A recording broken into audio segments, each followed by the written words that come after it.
내가 너에게 매를 갖고 나갈까? 사랑과 온유한 영으로 마음으로 너희에게 나갈까? 다시 말하면 너희들이 매를 원하느냐?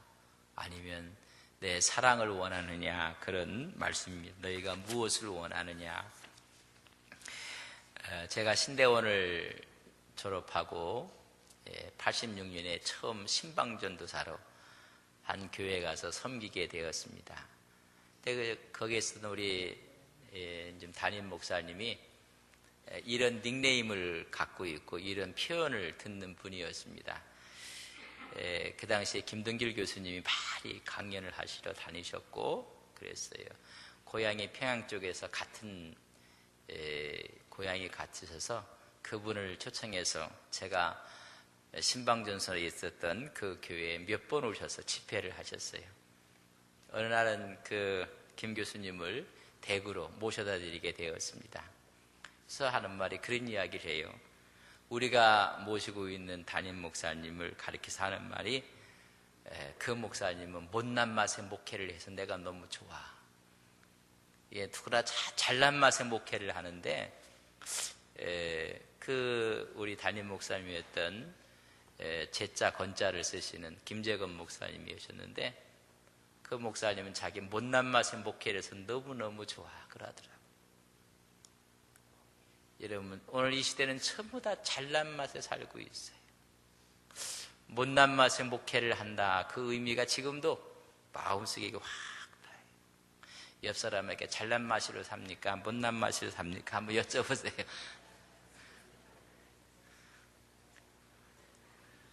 여러분 잘난 맛에 사셔야 됩니다. 그래서 그분이 오셔서 하는 말이 참 김 목사님을 보면 못난 맛의 목회를 한다고 해요. 근데 목회가 너무나 아름다워졌고 그래서 그 주위에 있는 분들이 담임 목사님은 큰 목사님이고 저희 같은 사람들 우리 부목도 있었고 한데 새끼 목사고 뭐 그렇게 이제 표현을 해서 그 교회 큰 목사님이 참 너무 좋다. 그래서 역사를 했던 그분의 눈에도 그분은 못난 맛의 목회를 한다. 그래서 너무너무 좋다. 사람이 너무 잘난 맛에 살면요 참 보기가 역겨울 때가 있어요. 정말 잘나서 잘나면 좋은데 잘난 것도 없는데 잘나면 참 역겹기 짝이 없지 않습니까? 근데 우리의 인생을 살면서 참 못난 맛으로 산다. 그러니까 구수한 장맛이 나는 것이고 그윽한 향기가 있다는 이야기입니다. 고린도 교회는 잘난 맛에 있었던 교회입니다. 그래서 파당이 많았어요. 잘난 사람들이 모여지면 나눠지기를 잘해요. 그래서 고린도 교회의 특징이 뭐냐면 이 분파, 분열. 그래서 파도 여러 가지 파가 있었어요. 개바파다, 바울파다. 뭐 이렇게 해갖고 자기들끼리 나눠지기도 하고. 그래서 오늘 말하기를 너희들의 교만한 말로 서로가 나눠지고 있는 것을 말해주고 있습니다. 그래서 교만한 말과 제일 아름다운 것이라고 2장 1절에 이야기했는데 이것을 3장 1절에서는 육신에 속한 자들이다. 그래서 이들은 세속적인 자랑을 하고 잘난 맛에 산다는 것입니다. 저는 우리 교회가 주님 앞에서 못난 맛에 살아가시는 여러분들 되시기를 바랍니다. 주님이 아니면 저는 아무것도 못합니다. 그런 못난 맛에 살아야 돼요. 주님이 힘주시면 가능합니다. 내 마음속에 주님이 빠져나가면 저는 아무것도 아닙니다. 주님이 성령으로 도와주시고 성령으로 부어주셔야지 저는 설 수가 있습니다. 저는 넘어질 수밖에 없습니다. 그런 못난 맛에 살아야 돼요. 근데 성령은 들어와 있지 않는데 자기가 펄펄 잘난 맛에 살으니까 자꾸만 많은 사람 가슴에 아픔을 주고 나눠지는 거예요. 오늘 고린도 교회의 문제가 바로 교만한 말로 인해서 서로 자랑하고 하다 봤더니 분파와 분쟁이 생기게 되었습니다. 성경은 자랑하지 말라고 해요. 왜 그러냐? 자랑이라는 것은 바람과 함께 다 지나가는 것이고 교회에는 아무런 유익을 주지 못해요. 자기 자신에게도 유익을 주지 못합니다. 그래서 교만하고 하나님의 버림을 받게 됩니다. 예레미야 9장 23절 24절을 읽어보면 정말 이런 말이 나와요. 지혜로운 자는 지혜를 자랑하지 말라. 용사는 그 용맹을 자랑하지 말라. 부자는 그의 부함을 자랑하지 말라는 것입니다. 오늘 많은 사람들은 지혜를 자랑하고 용맹을 자랑하고 자기의 부를 자랑하는데 성서는 분명히 말합니다. 자랑하자. 너희들이 자랑할 것이 있다면 하나님을 자랑하라. 여러분, 우리 속에 역사하시는 주님을 자랑하시는 여러분 되시기를 바랍니다. 주님 때문에 정말 살맛이 납니다. 주님이 함께 하셔서 이 모든 것을 감당할 수가 있습니다. 주님의 은혜입니다. 그렇게 나갈 때 하나가 되고 하나님의 영광을 얻게 되는 것입니다. 왜 인생이 자랑하지 않아야 되는 것인가? 성경은 인생은 바람이라고 했어요. 안개와 같다고 했습니다. 들의 꽃과 같다고 했어요. 잠시 있다가 없어지는 인생인데 자랑할 것이 없다는 것입니다. 그렇기 때문에 인생은 방향이 없는 것이 어떻게 보면 인생. 주님을 알지 못하면 인생은 방향 감각을 잃어버려요. 그래서 선택의 기준이 없어져요. 모두가 자기 기준, 자기 표준, 자기 유익에 따라, 자기 형편에 따라 모든 것을 결정해요. 그래서 어떤 이 사람이 여기 있다가 다음에 가면 저쪽에 가 있고, 이 사람이 저쪽에 가 있는 거 보니까 저 앞쪽에 가 있고, 없어요. 기준이 없어요. 전부 다 자기 편익에 따라 움직여지는 것입니다. 마치 사람이 옷을 갈아입듯이 자기 기분에 따라 선택하며 옷을 갈아입는 것처럼 그래요.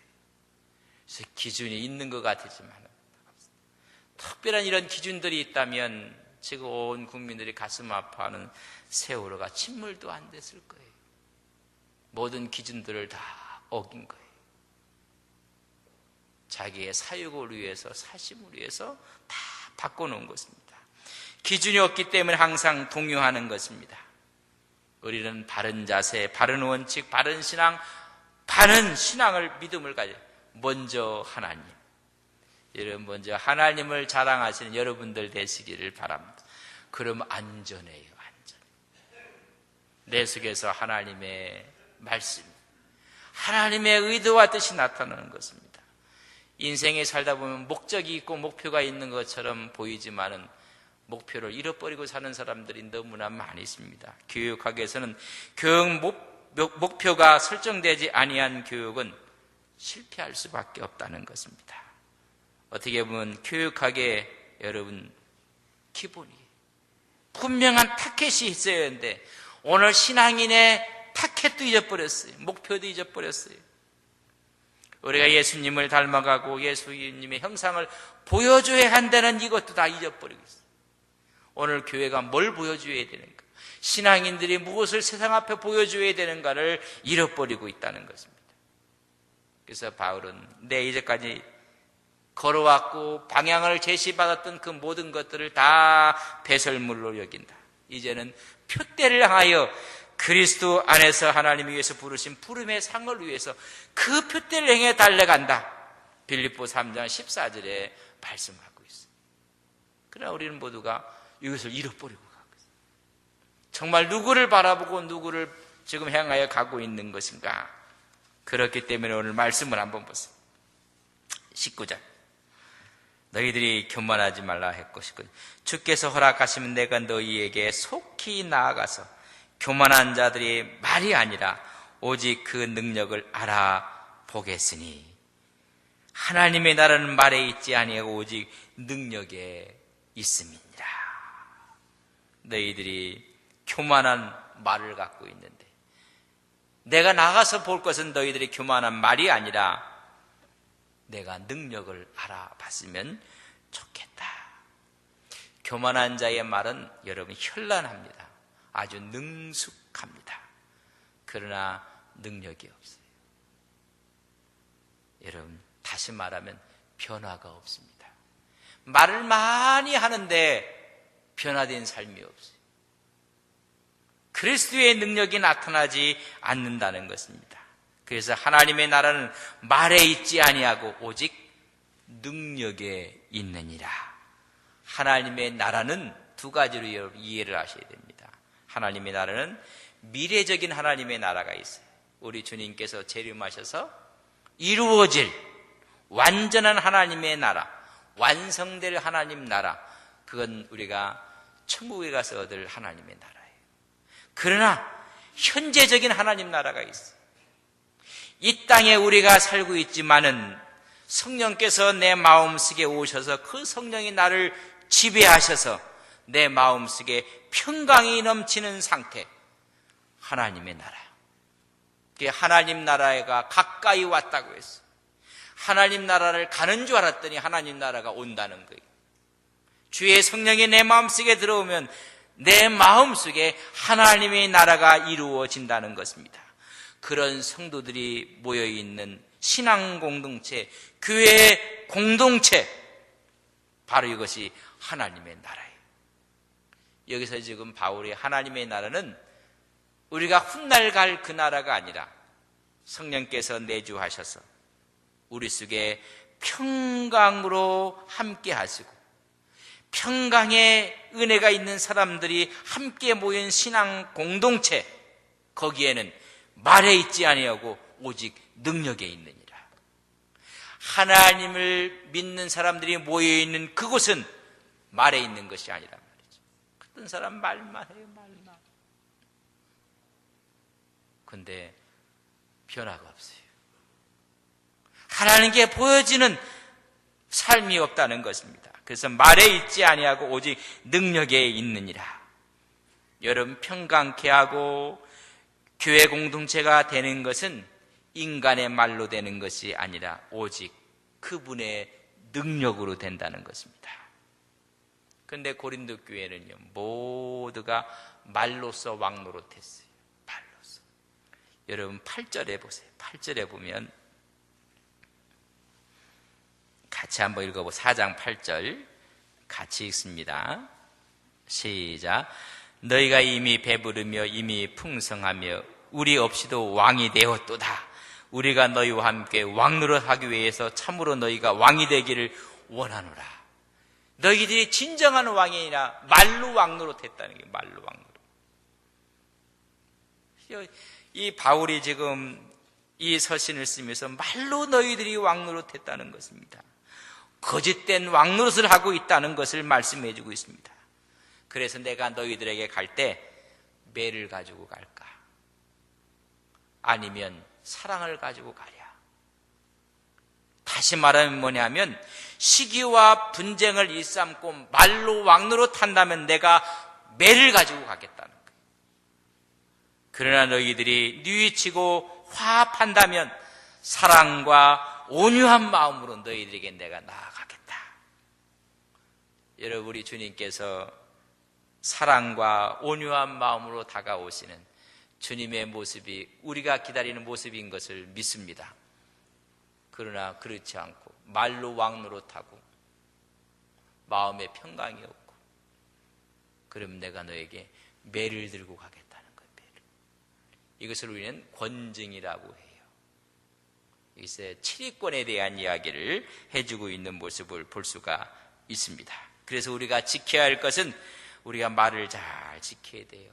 말에 모범이 되어야 되고 그 말이 믿어져야 되고 그 말로서 복음을 전하고 감화시키고 용기를 주고 사람을 위로하고 격려하고 힘을 주고 말로 사람을 망하게 하면 안 됩니다. 야고보 기자는 말하기를 우리의 말을 하는 혀가 불이라고 했습니다. 세계를 불사르는 불이라고 이야기했습니다. 바울은 자유의 날선 검이라고 말씀해주고 있습니다. 이런 교회가 어려워지는 것은 다 말 때문에 그래요. 말이 전부 다 말을 삼가고 조심하고 이야기라면 긍정적이고 생산적이고 적극적이고 소망적이고 창조적인 말을 해야 돼. 부정적이고 비생산적이고 소극적인 말은 우리 주님이 기뻐하지 않아요. 또한 우리가 행동이 하나님을 드러내야 된다는 것입니다. 많은 분들이 예수님 때문에 믿지 못하는 것이 아니라 예수쟁이 때문에 못 믿겠다고 하는 분들이 있어요. 말은 예수 예수 하는데 예수 냄새가 하나도 나지 않는 사람들. 그래서 우리는 사랑의 모습으로 보여줘야 돼요. 가장 중요한 것이 사랑이라. 믿음, 소망, 사랑. 이것은 항상 있을 것인데 그 중에 제일은 사랑이니라. 여러분, 사랑이 있으면 천국이요, 사랑이 없으면 지옥입니다. 성령의 은사가 참으로 중요합니다. 그러나 그 은사 중에 최고의 은사는 사랑이라 했습니다. 사람이 죽으면 명예가 의미가 있을까요? 사람이 죽으면 여러분 갖고 있는 통장에 동그라미가 수없이 많은 것도 의미가 있을까요? 여러분의 부동산은 의미가 있을까요? 여러분이 갖고 있는 빌딩은 의미가 있을까요? 여러분이 죽으면 여러분 가문도 의미가 있을까요? 없어요. 우리 믿음도요, 사랑이 없으면 똑같아요. 아무 의미가 없어요. 울리는 꽹과리가 돼요. 아무 의미가 없다고요. 무용지물이라는 것입니다. 너희들이 권능을 받았느냐, 거기다 사랑을 더하라고 이야기해주고 있습니다. 그래서 은사 중에 가장 좋은 것은 사랑이라고 말씀해주고 있습니다. 그러기 위해서 이런 믿음을 갖고, 세상을 이기는 믿음을 갖고, 또한 내가 거룩하니 너희도 거룩하라, 성결의 영으로 우리가 하나님 앞에 나가야 되는 것입니다. 이렇게 너희들이 한다면 내가 뭘 갖고? 사랑을 갖고 나가겠다. 온유한 영으로 나가겠다는 것입니다. 그렇지 않으면 뭘 들고 가겠다? 매를 들고 가겠다는 거예요. 매에 대해서 조금 이야기를 이건 이제 우리는 권징이라고 해요. 이 권징에 대한 이야기를 좀 우리가 이해를 좀 하셔야 되는데, 이 권위를 어디에 두는가? 권징의 권위를 주 예수님께 둬야 됩니다. 그러니까 주 예수님께 떠난 권징은 여러분 성서가 말하는, 주님이 말하는, 교회가 말하는 권징이 아닙니다. 오히려 권징은 회개케 하고 돌아오게 하고, 그렇지 않으면 출교를 하는 것, 다 열어놓고 하는 것입니다. 교회에는 치리권이 세 가지가 있어요. 첫째는 교리권이 있어요. 교리권은 뭐냐면 바르게 가르쳐야 돼요. 정당한 성례가 시행이 돼야 돼요. 신조가 있고 신앙 고백을 해야 돼요. 이걸 교육해야 돼요. 우리가 믿는 바가 무엇인지 이걸 교리권이라고 해요. 그 다음에 치리권이 있어요. 교회의 질서를 유지하고 교회의 성결을 유지하고, 그래서 그리스도의 법을 시행하기 위해서 치리권이 있어요. 또 하나는 봉사권이 있어요. 병든 자를 위로하고 가난한 자를 구제하고 이런 걸. 그 중에 이제 매를 들었다는 얘기는 치리권에 대한 이야기입니다. 치리권을 행사할 경우에는 두 가지, 도덕적으로 문제가 있든지 교리적으로 문제가 있든지, 뭐 도둑질을 했다든지, 요새 보니까는 뭐 여자를 많이, 아내를 때리는 남자들도 있다고. 저는 그런 남자는 간이 배 밖으로 나온 분이 요새도 있나. 요새 남자가 맞지 않고 살으면 다행이지 어떻게 여자를 때릴까? 뭐 이런 이제 윤리적인 도덕적인 면. 두 번째는 교리적인 면입니다. 하나님의 뜻에 어긋난 거짓 사상, 뭐 이단적인 사상을 받아들인다든지, 그것을 유포한다든지 가르친다든지, 그때 이제 치리권을 교회가 행사를 합니다. 그런데 치리를 할 때 정신이 있어요. 그것은 사랑의 정신으로 해야 됩니다. 여러분 자녀가 잘못했어요. 그럼 부모가 때리는 것이 마땅해요. 여러분 미워서 때려요? 사랑해서 때려요? 여러분 그거예요. 사랑이 빠진 치리는 교회의 치리가 아니라는 것입니다. 그리스도의 정신으로, 사랑의 정신으로 하는 것이 치리권입니다. 그런데 잘못하면 교회가 치리를 하는데 원수 대하듯이 해요. 오히려 찍어내듯이 해요. 잘못하는 것입니다.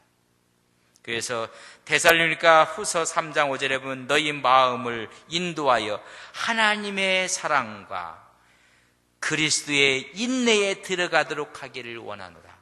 어떻게 하든지 떠났던 사람이 하나님의 사랑 안으로 들어오고 그리스도의 인내 안으로 들어오게 하는 것이 뭐냐면 치리하는 것이고 권증하는 것입니다. 그래서 목적이 있어요. 치리하고 권증하는 목적. 첫째, 교회의 순결을 위해서 하는 거예요. 그런데 치리를 했는데 교회의 순결이 아니라 교회의 순결과 화평을 위해서 하는 건데 오히려 치리를 해서 이것을 깨버린단 말이죠. 잘못된 것입니다. 치리를 했는데 교회가 화평이 깨지고 교회의 순결이, 거룩성이 문제가 생기고, 근데 거룩성 앞에 자기가 잘못했으면 회개해야 돼. 교회의 거룩성 앞에. 근데 치료를 했는데 거룩성 자체가 흔들렸다는 것은 문제가 생기는 거예요. 치료하는 문제는 교회의 화평을 위해서 하는 건데 화평을 깬다는 얘기, 치료는 감정적인 것이 되는 것입니다. 감정 대응을 한 거예요. 잘못한 거예요. 치료를 할 때 그 치료를 통해서 교회가 오히려 하나님의 거룩성을 유지하고 신앙이 이런 거구나, 바른 길을 걷게 하고 그게 치료입니다. 두 번째는 하나님과 성도들 앞에서 회개시키는 거예요. 그래서 하나님 앞에서, 성도들 앞에서 내가 걸어가던 길이 잘못되었습니다. 그래서 그것을 고백하게 만들고, 그거 하는 것도 처음에는 훈계를 하는 것입니다. 하나님 말씀대로 훈계를 하고, 그것을 듣지 않으면 권고를 하고, 그 권고도 듣지 않으면 그때는 치리권을 행사하는 거예요. 근데 이 과정이 전부 다 제가 말했어요. 그 원리와 정신은 뭐라? 그리스도의 사랑이라는 말이죠. 그러니까 사랑이 빠진 치리를 하는가는 이게 문제가 생기는 거예요. 교회는 정당한 치리가 필요해요. 그렇다면 이렇게 된 것이 잘못돼요. 이렇기 때문에 이렇게 하셔야 됩니다. 이게 옳은 것입니다. 그럼 맞습니다. 그거를 받아들이고, 그걸 받아들이지 않을 때는 그 다음에 이제 치리를 하든지 이렇게 하는데 이런 과정이 없이, 그러나 교회가 갖고 있는 거룩성을 지키기 위해서 성도는 이렇게 해야 됩니다. 재직은 이렇게 해야 됩니다. 항존직은 이렇게 돼야 됩니다. 그 훈계를 드려야 돼요. 그것이 감정이 아니라 하나님의 법을 위해서 한다는 얘기입니다. 그런데 그 사람이 또 회개하면 교회는 묻지 않고 용서해 줘야 됩니다. 이게 치리권에 대한, 그래서 그런 사랑의 정신으로 하지 않기 때문에 치리가 이게 문제가 생기는 거예요. 정당한 치리를 통해서 그 영혼이 각성하고 깨어나고 하는 게 아니라 아예 판을 다 깨버려요.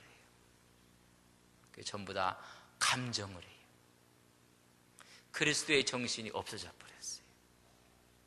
그런 그리스도 정신 앞에 우리가 어떻게 해야지 하나님 거룩한 모습으로, 하나님의 영광스러운 모습으로 설 수 있겠습니까? 우리의 잘못이 무엇인가를 서로 고치고 다듬고 잘못된 신앙을 새롭게 세우고, 그래서 하나가 되게 하고 교회의 거룩성을 유지하기 위해서 하는데 오히려 이것 때문에 거룩성이 파괴되면 안 돼. 그러나 잘못된 부분에 대해서는 자기가 수긍을 또 해야 돼. 그렇지만 치리라는 건 좋은 건 아니에요. 그래서 저는 하나님께 기도하기를, 제가 있는 동안은 저는 치리를 하지 않겠다. 이건 뭐 좋은 건 아니에요. 그래서 처음에 뭐 한다고요? 훈계하는 거예요. 훈계하고 권고하고 그러면 다 되는 거예요. 그랬으면 하나님의 영광을 위해서 이렇게 가는 거죠. 이렇게 하는 원리 중에 가장 중요한 것이 주 예수의 권위로 하라는 거예요. 주 예수의 권위로. 왜냐하면 교회의 주인은 누구기 때문에?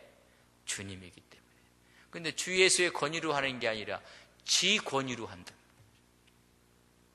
자기들이 갖고 있는 사조로, 사상으로 이렇게 하니까 이게 지 범벅이 돼버리는 거예요. 범벅이.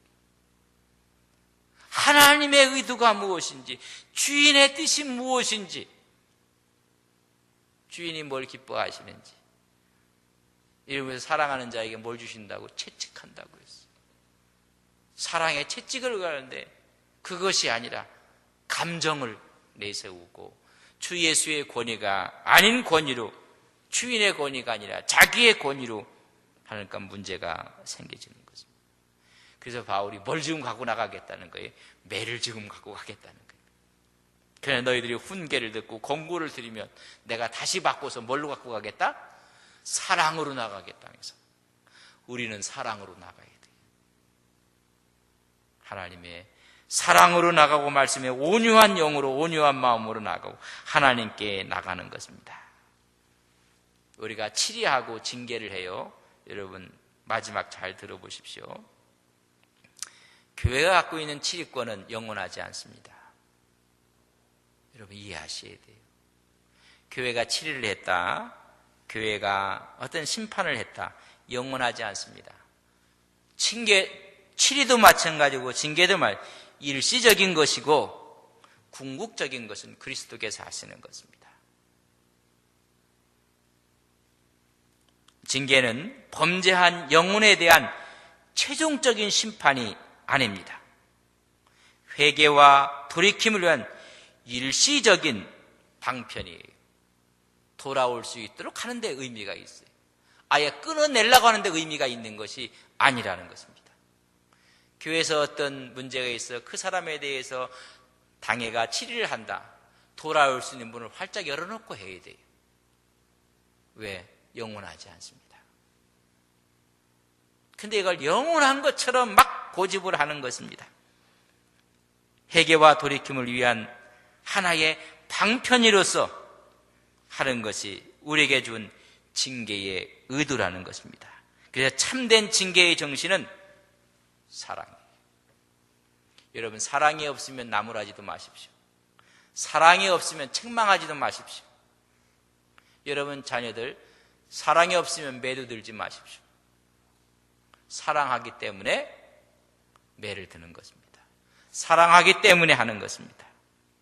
징계의 참된 정신은 뭐라고요? 사랑이에요. 근데 징계를 하는데 미움을 갖고 시기를 갖고 질투를 갖고 하니까 이게 잘못이에요. 이렇게 풍부한 그리스도의 사랑을 갖고 정말 훌륭한 부모들, 영성이 깊은 부모들은요, 자식이 잘못했어요. 그리고 자식을 때렸어요. 그러면 누가 울어요? 한 번도 때려보지도 않으셨는가 봐. 하여튼 누가 울어요? 자식이 울어요? 부모가 울어요? 그게 징계예요. 교회의 징계는 징계해놓고 징계한 사람이 그 영혼을 위해서 우는 거예요. 여러분 자식이 잘못했어요. 분명히 잘못했어요. 그 자식의 영혼을 위해서, 앞날을 위해서 매를 댔어요. 자식의 종아리에서 피가 철철 흘러났습니다. 여러분 누가 울어요? 부모의 마음은 여러분 갈기갈기 찢겨지는 것입니다. 이게 교회의 징계예요. 징계하는 게 더 가슴이 더 아픈 거예요.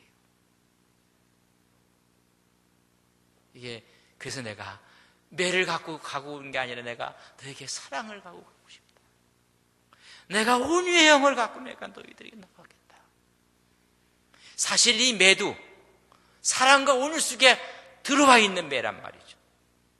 근데 이걸 별개로 막 생각해 갖고 막 휘둘러 버리면 문제가 생깁니다. 그래서 따끔하게 때렸는데 가슴이 더 아픈 거예요. 쓰라린 거예요. 이게 부모의 마음이에요.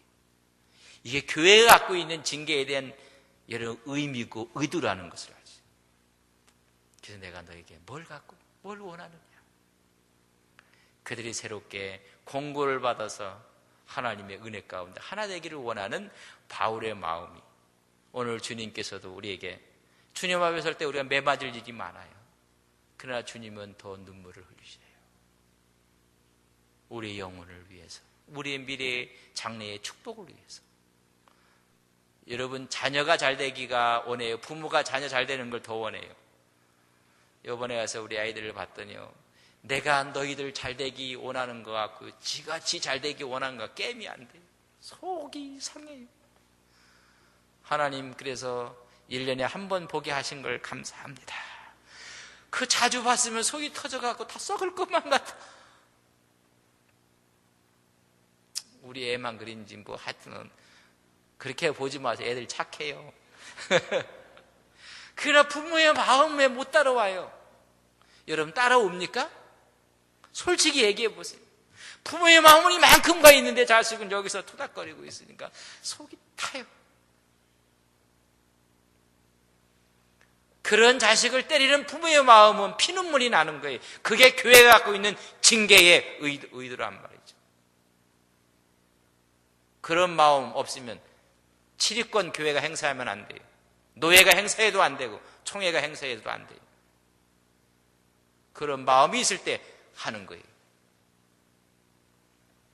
내가 오늘 왜 이렇게 힘줘서 얘기하는지 예수 믿고 그러는 말이 필요한 것 때문에 오늘 힘을 줬으니까 물도 한 잔 마셔야 되겠습니다.